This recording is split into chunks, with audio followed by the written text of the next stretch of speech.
It was the kind of summer day that Oroville knows well. The hills glowing gold under a blazing sun, the dry grasses standing tall and brittle, whispering in the hot wind. The small creeks that usually sang through the foothills had long dried, leaving cracked beds and silent stones. I set out first, mower roaring beneath my hands, carving a path through the overgrown field. The smell of cut grass rose sharp and earthy, dust swirling around me as each pass cleared the tangled weeds that had grown wild. Behind me walked my husband, following the new trail steadily, his boots crunching lightly on the dry soil. Further back at a cautious distance came his brother. He moved slowly, eyes scanning the edges of the path, every brush and shadow making him alert. He had always been wary of the animals that called these foothills home. Snakes could lie hidden in the grass, bobcats could be watching silently from the trees, and coyotes might move unseen in the distance.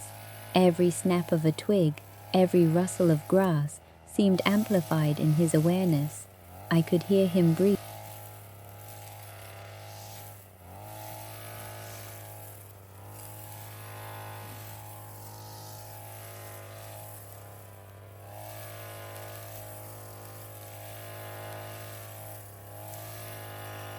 Then we pause. The path is ours to walk, the land is theirs to live. My husband nodded, quiet, steady, as he kept moving along, while his brother lingered a moment longer on every shadow, scanning, considering. The sun rose higher, pressing heat down on our backs. Sweat ran across mine, dripping onto the dry soil. Dust rose with each pass of the mower, mixing with the smell of cut grass and warm earth. The path began to take shape, a winding loop around the property, tracing a circle through grass, weeds, and hidden stones. With each strip of cleared land, the ground revealed itself, uneven patches, traces of old deer trails, and the small wildflowers that had stubbornly survived the summer heat. My husband's presence behind me was quiet but grounding, steadying the rhythm of the walk, while his brother's cautious steps reminded me of the wildness that still surrounded us, hidden but always there. As the day stretched on, the mower finally fell silent. The circle of cleared path lay open before us, winding gracefully through the tall, dry grass. We walked it together, me leading, my husband following, his brother careful but present at the end. At first, his eyes kept darting to the brush, every rustle making him pause. But step by step, curve by curve, his fear softened. He moved with more confidence, aware of the life that shared this land with us, yet feeling safe within the path we had cleared. The foothills themselves seemed timeless. Hawks circled lazily above, their cries echoing in the hot air. Insects hummed and jumped among the grass, blending with the occasional crack of a distant branch. The world was alive, not threatening but full of presence. We were not intruders. We were walkers along the edge, moving with care, aware and respectful. By late afternoon, the sun softened. The long shadows of the hills stretched across the path, turning gold to amber, then to the deep orange of evening. We continued our slow circle, walking not only around the property, but through the quiet, subtle lessons of the day, patience, observation, and the careful balance between caution and courage.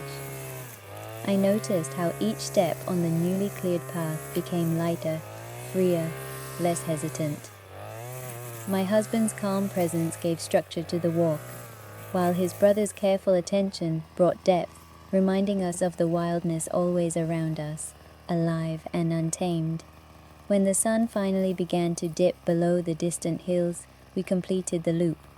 The path, once wild and overgrown, now curved smoothly through the property, inviting walking, reflection, and stillness.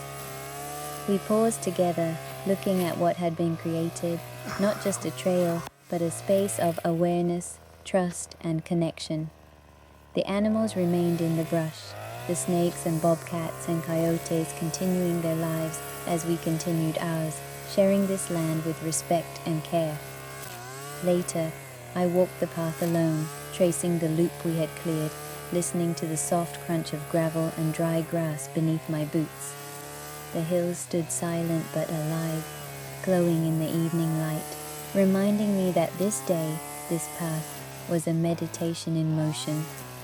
I thought of the three of us, me at the front, shaping the way, my husband steady behind, his brother learning to follow despite fear.